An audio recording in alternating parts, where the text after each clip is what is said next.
In the darkest moment of my life, when I was grieving the loss of my newborn, my parents chose to skip the funeral and instead attend my brother's pool party. When I confronted them, they coldly said, "It's just a baby. Your brother's celebration is more important," leaving me shattered, angry, and questioning whether I ever truly mattered to them.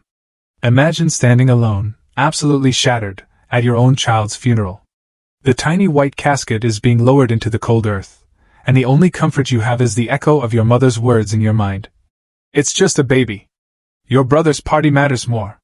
My name is Abigail, I'm 29, and that day, something fundamental in me broke. They had no idea what I would do next. My daughter, Emily, was just 6 months old when Sid stole her from us. A love so pure, so intense, ripped away in an instant. And while I buried my baby, my parents, Margaret and Richard, were celebrating at my brother Jason's pool party. That moment, those words, that brutal choice, it shattered me beyond repair. Growing up, I always knew where I stood. Jason, my brother, now 32, was the golden child. From the second he was born, it was like a spotlight shone only on him. His achievements, even the most mundane, were met with grand celebrations. Mine? Maybe a card, if they remembered. When Jason made the soccer team in grade school, my parents threw a massive backyard barbecue, inviting everyone we knew. The same year, I got into the honors program. Their reaction? A quick, "That's nice, Abby," before they immediately turned to Jason, asking about his upcoming game. This pattern, this constant, stinging dismissal, it just continued. Jason's average grades were praised as signs of a well-rounded individual, while my straight A's were expected, unremarkable. By high school, I'd accepted it. I poured my energy into my own life, excelling academically, building real friendships with people who actually saw me, who valued me for me. That's how I met Michael, my sophomore year of college. His family, they were warm, supportive, loving. It was alien to me at first, honestly. The way his parents genuinely asked about his day, remembered important dates, beamed with pride at his accomplishments. It felt theatrical, like something out of a movie, until I realized this was what normal, healthy family love looked like. Michael and I dated all through college, and 3 years ago, when we were both 27, we got married.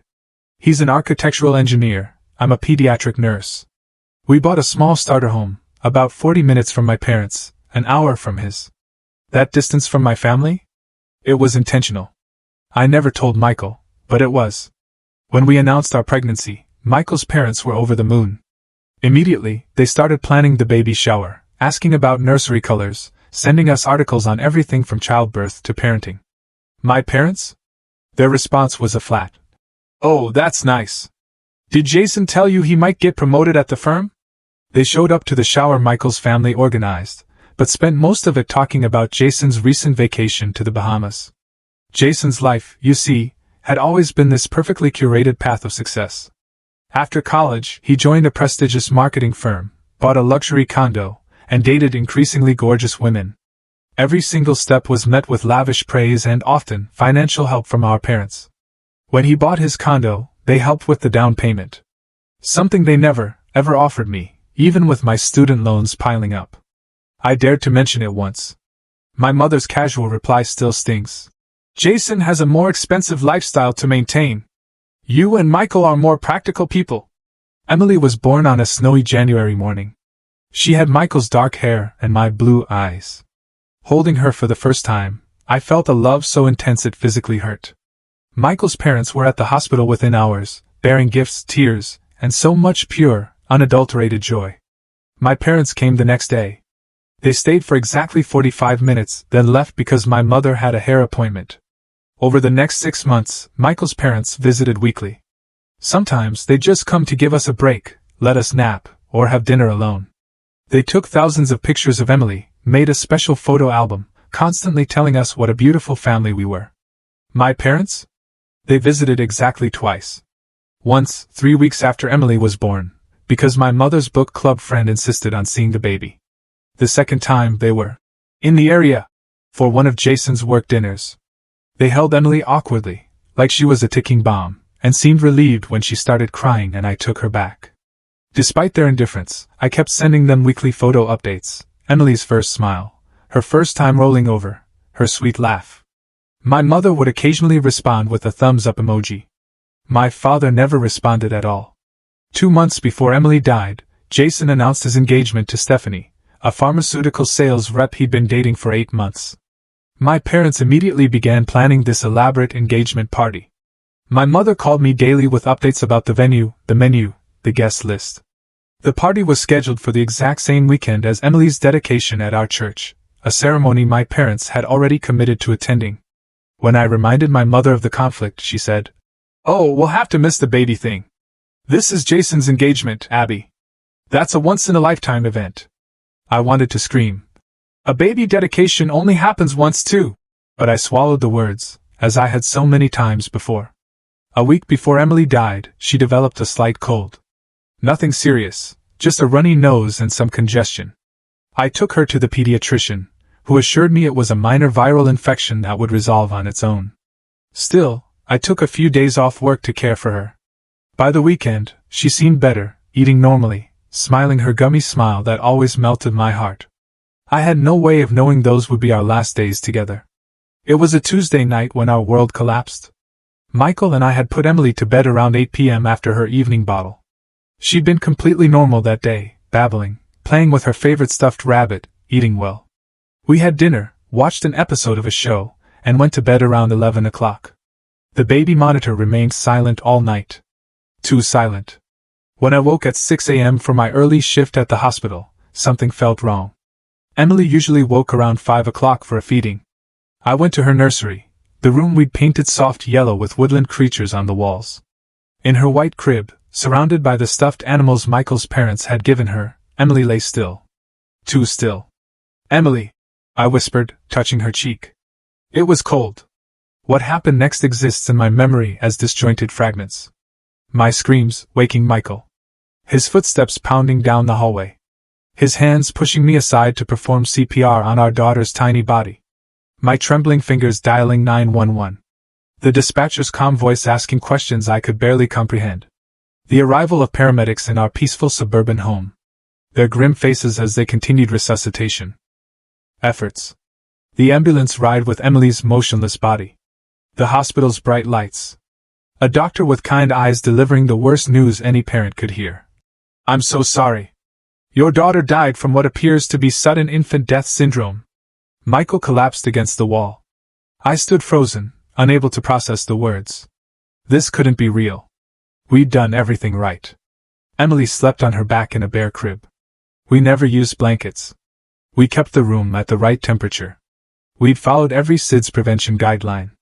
Yet there we were, in a sterile hospital room, being asked if we wanted to hold our daughter one last time. We spent hours with Emily, memorizing her face, holding her cold little hands, kissing her forehead. The hospital chaplain came. A grief counselor spoke to us. Someone mentioned funeral arrangements. The words washed over me without meaning. Eventually, I remembered to call my parents. With shaking hands, I dialed my mother's number. "Mom," I said when she answered, my voice breaking. "Emily died last night. SIDS. We're at the hospital now." There was a pause. A pause. Before she responded. "Oh, Abby. That's terrible." No gasp. No tears. No immediate promise to come right away. Just a flat acknowledgement. "We need to arrange a funeral." I continued, desperate for her to understand, to offer support, to be a mother to me when I needed one most. "Yes, I suppose you do. Let us know the details." That was it. No questions about how we were coping, no offers to help with arrangements. Michael's parents, in stark contrast, were already on their way to the hospital, having dropped everything the moment we called. The next few days passed in a blur of paperwork, decisions, and overwhelming grief. Michael and I moved through the world like ghosts, barely eating, barely sleeping. His parents took care of practical matters, contacting the funeral home, ordering flowers, arranging for food after the service. My parents called once, to ask when the funeral would be. "Friday at 11 o'clock, I told my mother. "At Greenview Cemetery." "Friday?" she repeated. "Oh dear. That's the day of Jason's pool party to celebrate his engagement. We've already committed to that." I thought I'd misheard her. "Mom, this is Emily's funeral. Your granddaughter's funeral. I understand that, Abby, but we can't cancel on Jason now." All the arrangements are made. Everyone's coming. You understand, don't you? I didn't understand. I couldn't comprehend how my parents could choose a party over their own granddaughter's funeral. No, Mom, I don't understand. Please explain it to me. She sighed, the sound crackling through the phone. Abby, I know you're upset, but think rationally. It's just a baby. Your brother's party matters more. Emily was only here for a few months. You can always have another baby. But Jason's engagement is important to his future. The words hit me like physical blows. It's just a baby. Your brother's party matters more. You can always have another baby. In that moment, something inside me hardened. The hurt was so profound it transformed into something else entirely, a cold clarity about who my parents truly were. I see, was all I could manage to say before hanging up. Michael found me sitting on our bedroom floor, phone still in hand. When I told him what my mother had said, his face contorted with rage. He wanted to call them back, to tell them exactly what kind of people they were. But I stopped him. I felt hollow, beyond anger. It doesn't matter, I said. It's always been this way. I just never wanted to admit it. The morning of the funeral dawned bright and clear. Cruelly beautiful for such a dark day. I stood in front of my closet, staring at the black dress I'd bought the day before, trying to comprehend that I was selecting an outfit to wear to my child's funeral. As we drove to the cemetery, I checked my phone one last time, harboring a desperate hope that my parents had changed their minds. There were no messages from them.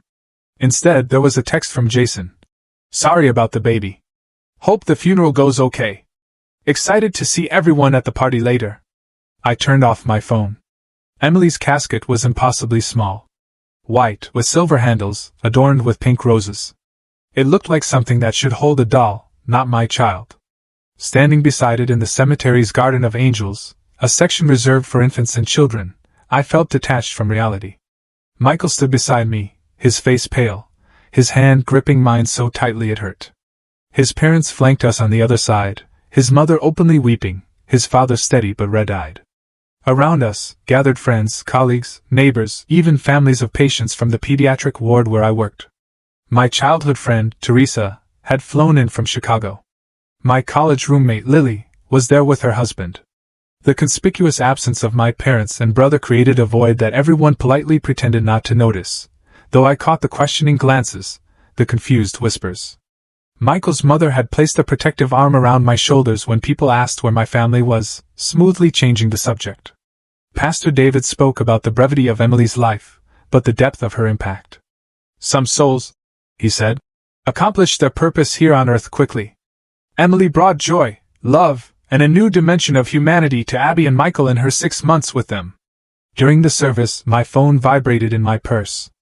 I ignored it until after the final prayer, when I checked it briefly to see several Instagram notifications. Jason had posted photos from his pool party. My parents prominently featured, smiling with champagne glasses in hand, celebrating while their granddaughter was being lowered into the ground just meters away. When it came time for the burial, I nearly collapsed. The physical act of watching that tiny casket descend into the earth made Emily's death real in a way nothing else had. This was final. This was forever. My baby was gone, and I would never hold her again, never see her grow up, never know who she would have become. Michael's father had to help support him as he threw his handful of dirt onto the casket. Michael's mother held me as I did the same, my entire body shaking with sobs. Around us, others followed suit, murmuring prayers and goodbyes. Later, at our house, people gathered with food and flowers and well-intentioned words that couldn't touch my grief. I moved through the rooms like an automaton, accepting condolences, thanking people for coming, declining offers of food I knew I wouldn't eat. In quiet moments, I caught myself listening for Emily's cries through the baby monitor we hadn't yet put away. Each time, the realization that I would never hear her again hit me anew. After everyone left, Michael and I stood in Emily's nursery, surrounded by her things, the crib where she died, the changing table with diapers still stacked neatly, the rocking chair where I nursed her in the middle of the night. We couldn't bring ourselves to change anything, as if preserving the room might somehow preserve a piece of her. That week passed in a haze of grief. I took leave from work. Michael tried to go back after 3 days but came home early, unable to focus. We moved through our house like ghosts, eating little, sleeping less, talking hardly at all. The silence where Emily's babbling, crying, and laughter should have been was deafening. My parents didn't call. They didn't text. They didn't visit. Michael's parents came daily, bringing food, doing laundry, sitting with us in our grief. They respected our need for space but made sure we weren't alone for too long. Michael's mother gently suggested grief counseling. His father helped with the mountain of paperwork that follows a death certificates, insurance, medical bills. 7 days after the funeral, my phone rang with my mother's number. I almost didn't answer, but finally did, curious about what she could possibly say. "Abby, how are you?" she asked, her voice casual, as if we'd simply gone a week without talking. As if nothing significant had happened. "My daughter died and was buried without her grandparents present," I replied flatly. "How do you think I am?" "Now, Abby, there's no need for that tone," she snapped. "We're calling to invite you and Michael to Sunday dinner. It would be good for you to get out of the house, don't you think? Jason and Stephanie will be there. They can tell you all about their wedding plans. It might take your mind off things." "Take my mind off things?" As if my child's death were a minor inconvenience to be distracted from with wedding talk. "I don't think we'll be able to make it," I said. "Abby, you can't just shut yourself away. Life goes on. It's been a week already." "A week?" "A week since I buried my daughter, and my mother thought that was sufficient time to move on." "I have to go," I said and hung up. Michael found me sitting on the bathroom floor, staring at the wall. When I told him about the call, about my mother's invitation to Sunday dinner to hear about Jason's wedding plans, his expression darkened. "They can't be serious," he said. "They are," I replied. "They absolutely are." Against my better judgment, I agreed to attend the Sunday dinner at my parents' house 2 weeks after Emily's funeral. Michael was reluctant, but I felt a burning need to see my parents face to face, to understand how they could act as if nothing had happened. We arrived at the suburban colonial home where I'd grown up, the house with the meticulously maintained lawn and the living room that was kept pristine for guests.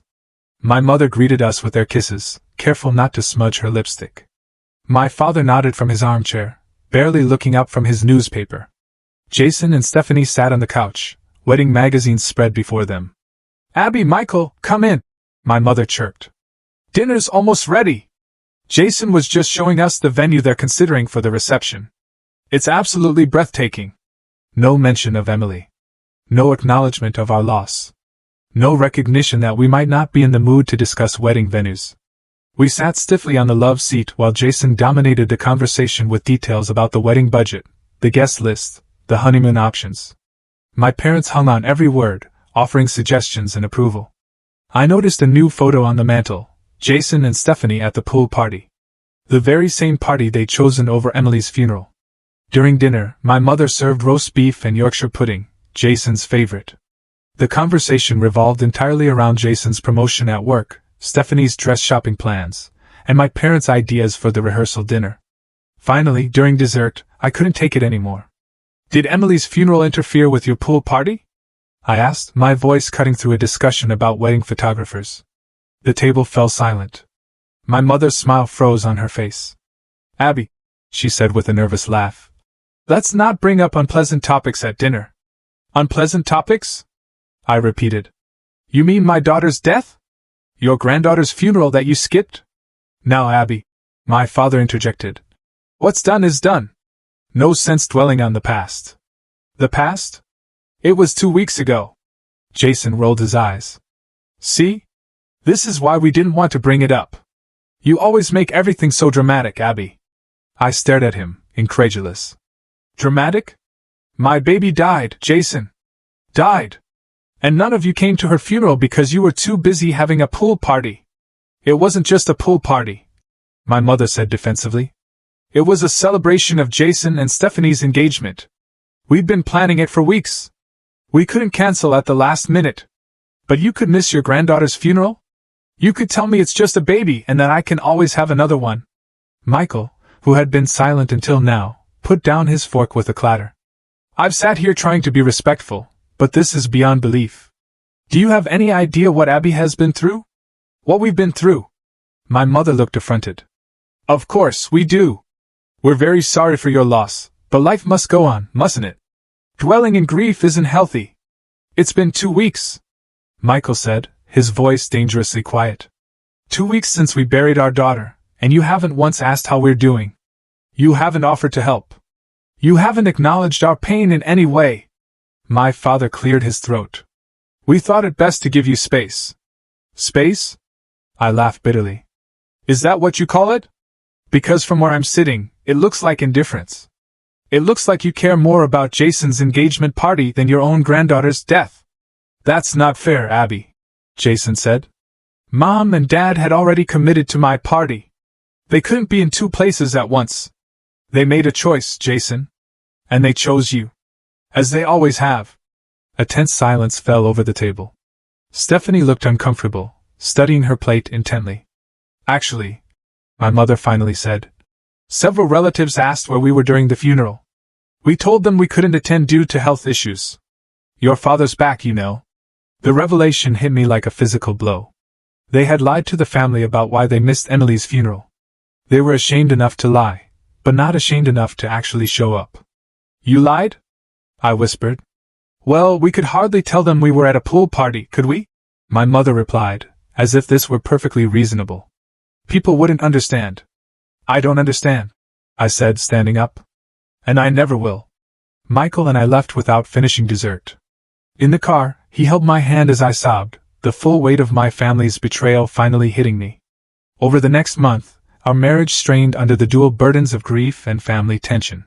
Michael and I began seeing a grief counselor who specialized in infant loss. During one session, Dr. Patrice asked about our support systems. Michael's family has been incredible, I said. Mine, less so.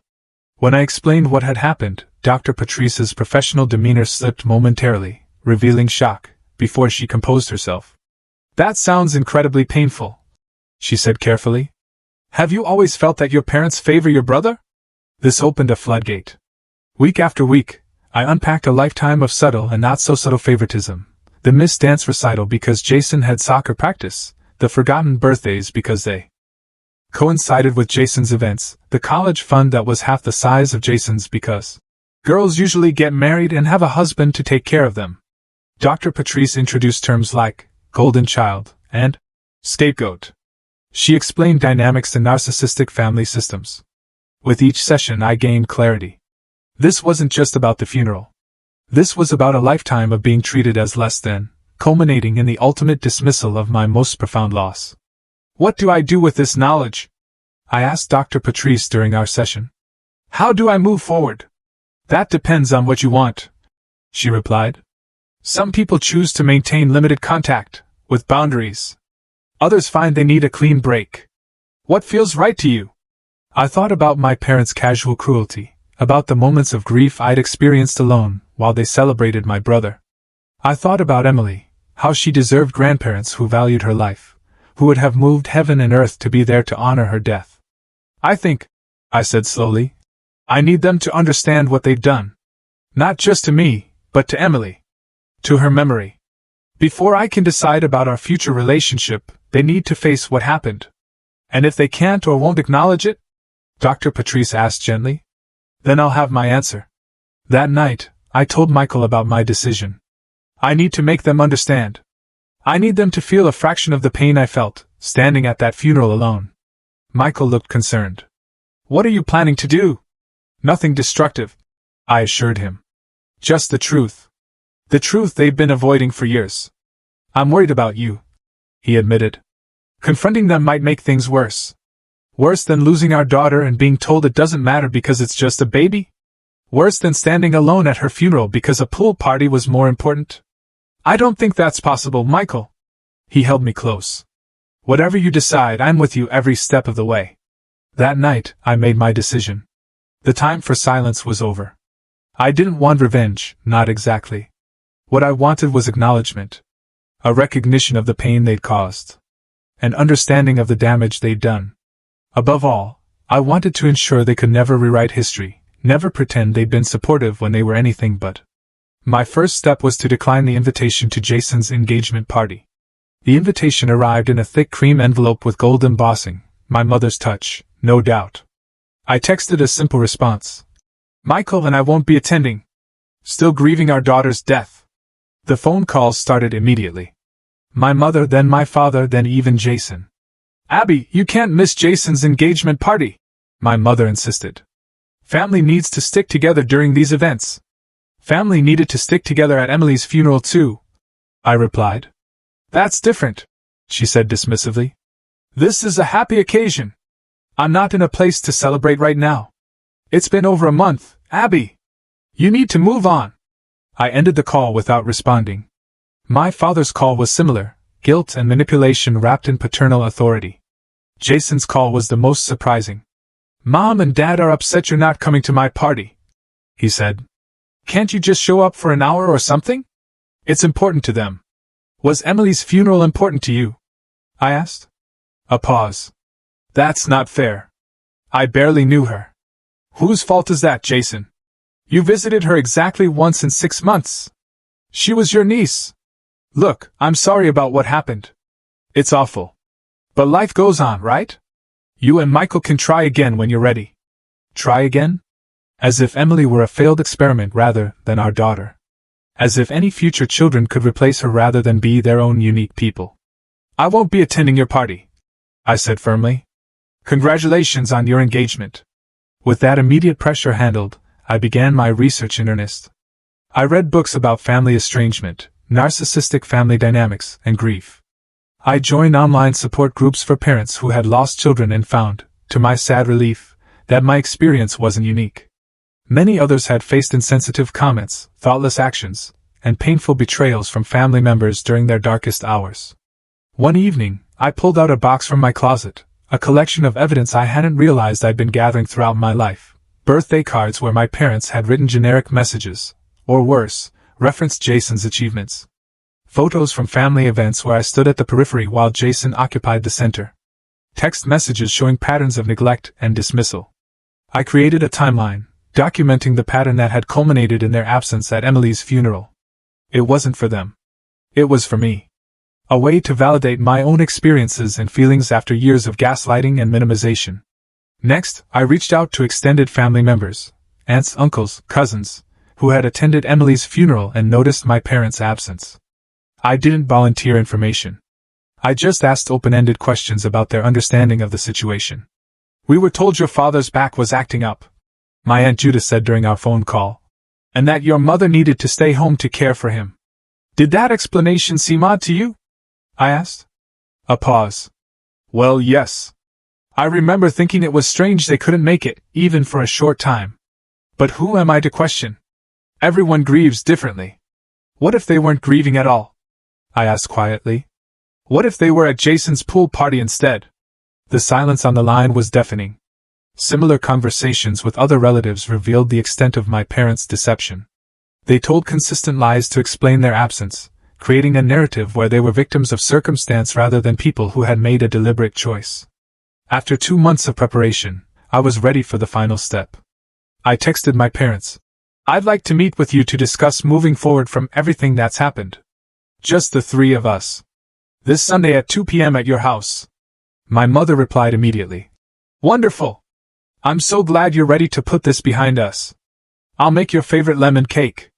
The casualness of her response, the assumption that I wanted reconciliation without acknowledgement, only strengthened my resolve. The night before the meeting, Michael held me as I rehearsed what I wanted to say. Are you sure about this? He asked. You don't owe them an explanation for cutting contact, if that's what you decide to do. I'm not doing this for them, I explained. I'm doing it for me. For Emily. I need to speak my truth, to stand up for her memory. If I just disappear from their lives, they'll rewrite the narrative. They'll tell everyone I was too consumed by grief, too unstable, too unreasonable. I need to make it clear exactly why I'm making this choice. I understand, he said. Just remember, whatever happens tomorrow, you have people who love you. Who really love you. I held him tighter, grateful for his unwavering support. The next morning, I placed a framed photo of Emily in my purse, along with my documentation and a letter I'd written expressing everything I needed to say.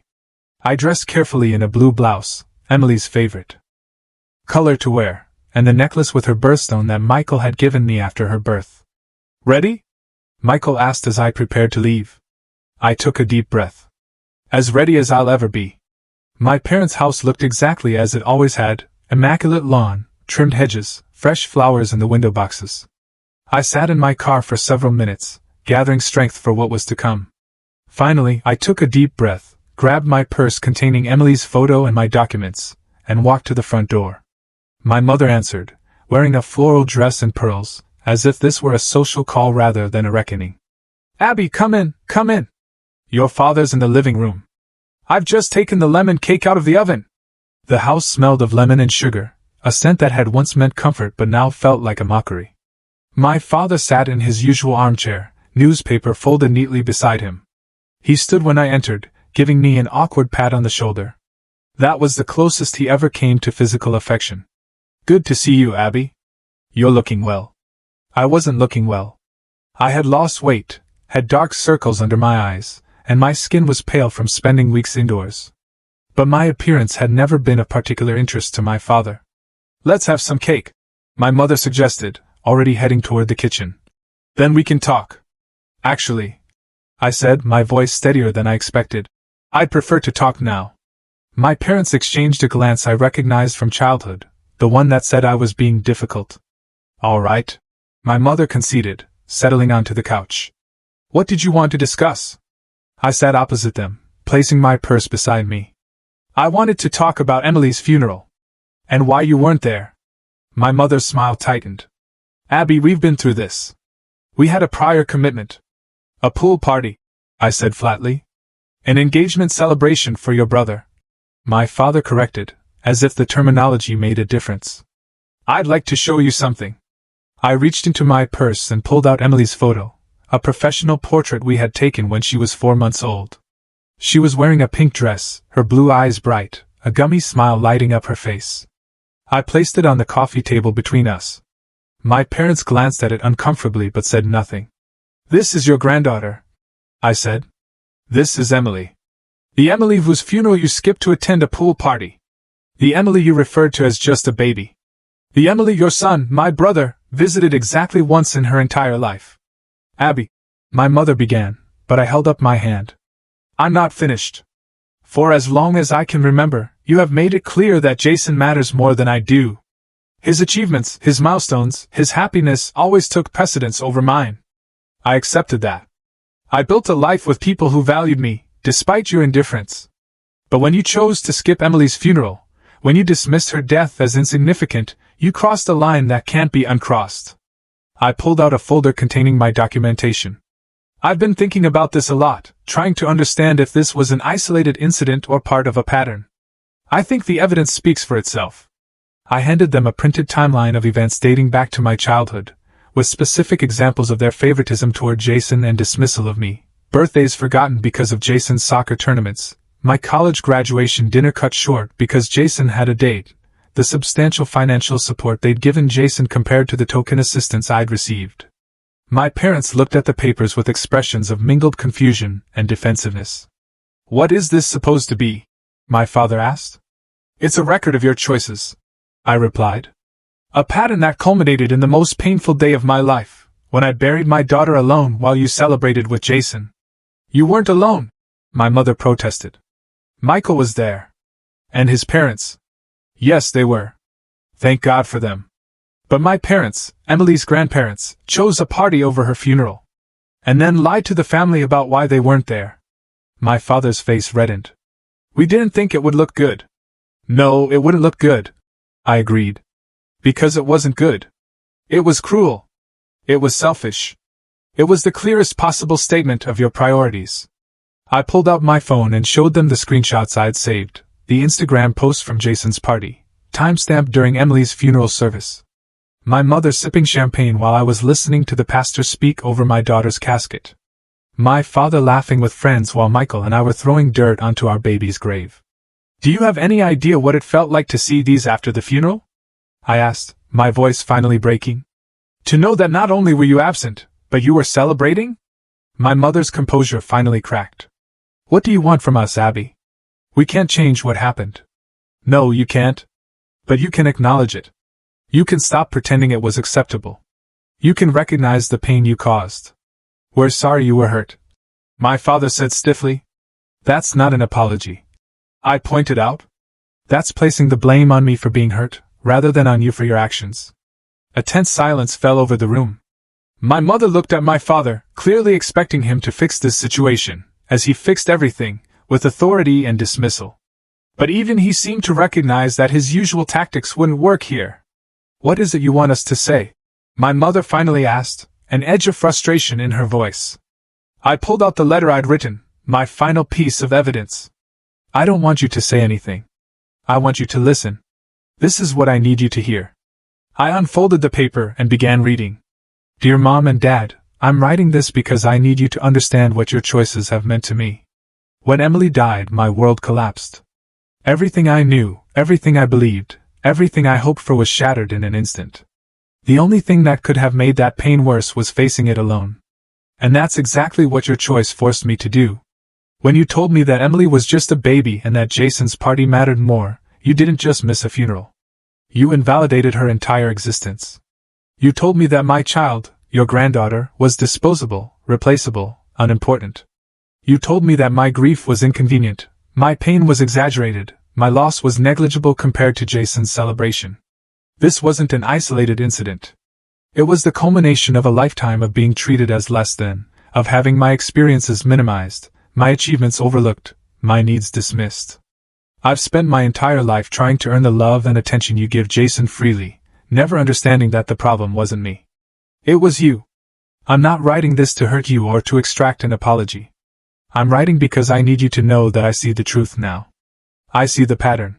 I understand that this will never change because you don't want it to change.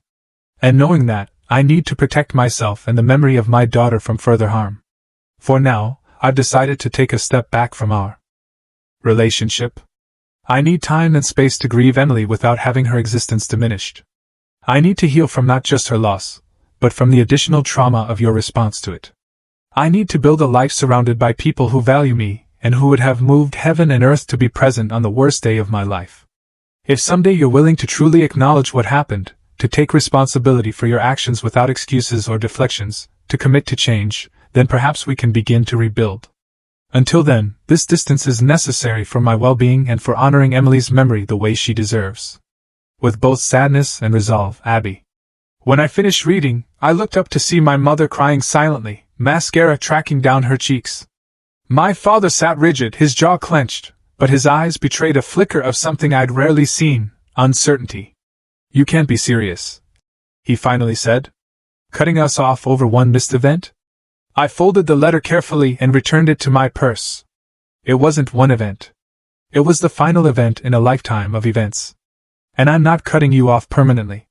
I'm stepping back until you can acknowledge the reality of what happened and commit to change. This is ridiculous, my father insisted. Everyone has favorite children. It's natural. We've done everything for you. Robert, my mother interrupted, her voice uncharacteristically sharp. She was looking at Emily's photo on the table. Really looking at it, perhaps for the first time. The room fell silent again. My mother reached for the photo with trembling fingers.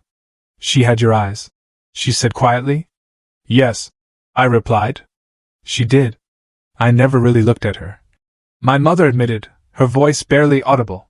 I was always so busy with Jason's things, with the engagement plans.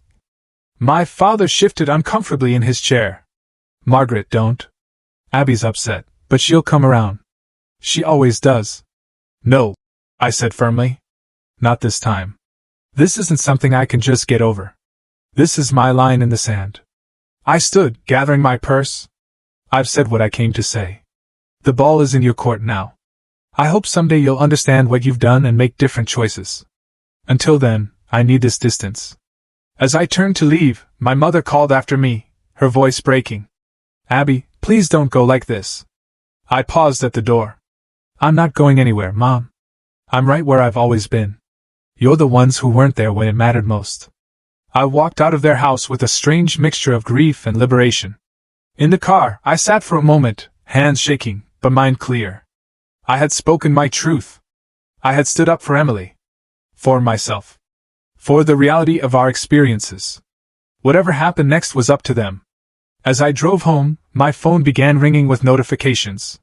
Jason, apparently informed of our confrontation, was sending angry texts, accusing me of upsetting our parents unnecessarily. Several extended family members, however, were sending messages of support. They'd learned the truth about the funeral, either from my direct conversations with them or through the family grapevine. My Aunt Judith's message stood out. I had no idea, Abby. No idea they chose a party over Emily's funeral. I'm heartbroken for you and ashamed of my brother. Whatever you need, I'm here. By the time I reached home, word had spread through the family. The narrative my parents had carefully constructed was crumbling under the weight of truth. They would need to face not just me, but the judgment of the extended family who had believed their lies. Michael was waiting for me, concern written across his face. How did it go? I sank into his arms, emotionally exhausted but oddly peaceful. I did it. I said. I said everything I needed to say.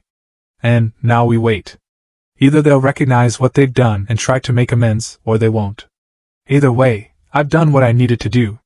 For Emily. For myself. That night, I slept better than I had since Emily died. Not because the grief was gone, it would never be gone, but because I'd lifted the additional burden of pretending my parents' behavior was acceptable.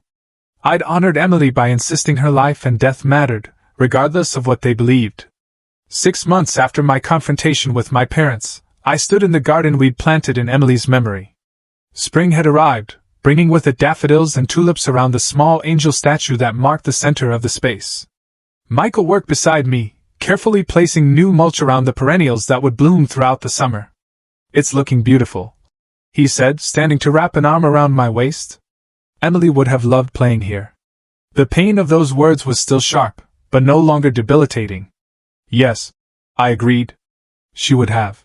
In the months since the confrontation, we had established a new normal. 3 times a week, I attended a support group for parents who had lost children. Twice a month, Michael and I saw Dr. Patrice together, working through our grief as a couple. We had converted Emily's nursery into a memorial room, not a shrine, but a peaceful space with photos, her favorite toys, and a comfortable chair where we could sit and feel close to her. My relationship with my parents had transformed as well, though not in the way I might have expected. After our confrontation, they had retreated into silence for several weeks. Then, surprisingly, it was my father who reached out. A handwritten letter that arrived exactly 3 months after Emily's death. Abby, he wrote, I have never been good with emotions or admitting when I'm wrong. But after reading your letter again and again, after seeing the timeline you created, after hearing from relatives who attended Emily's funeral, I can no longer deny the truth of what you said. We were wrong. Terribly, unforgivably wrong. Not just about the funeral, but about many things over many years. I don't expect forgiveness. I don't even know if I deserve the chance to try to make amends. But I want you to know that I hear you. And I am sorry. Truly sorry. It wasn't a perfect letter. It didn't address everything. But it was the most genuine acknowledgement I had ever received from my father that he had caused me pain. My mother's response came a week later, a small package containing a custom-made ornament with Emily's name, birth date, and a pair of angel wings. The note inside read simply, I should have been there. I will regret that choice for the rest of my life. I'm so sorry, Abby. These gestures didn't erase the past. They didn't undo the damage or bring Emily back. But they were steps. Small, hesitant steps toward acknowledgement and potential healing. We established careful boundaries, monthly dinners, initially just my parents and me, later including Michael when he felt comfortable. Ground rules included no dismissing of Emily's memory, no changing the subject when grief surfaced, no comparisons to Jason's life events. Jason himself had been another surprise. After initially reacting with anger to my confrontation with our parents, he had shown up at our door one rainy afternoon in April. I've been thinking, he said awkwardly, standing on our porch, about what happened. About Emily's funeral. About everything, really. He had brought a small pink rose bush to plant in Emily's garden. As we dug the hole together, he admitted, I never really thought about how things looked from your side. Mom and Dad always made such a big deal about everything I did that it seemed normal. I didn't realize what you weren't getting. It wasn't your fault. I told him. You were a child too. We were both shaped by their choices. Still, he said, patting soil around the rose bush, I should have been at her funeral. She was my niece. I'm sorry, Abby. These moments of acknowledgement didn't erase the grief, but they lightened the additional burden of feeling unseen and unheard. They created space for true healing to begin. As summer turned to fall, I found myself drawn to volunteer work with the local organization supporting parents who had experienced infant loss. My nursing background gave me professional insights,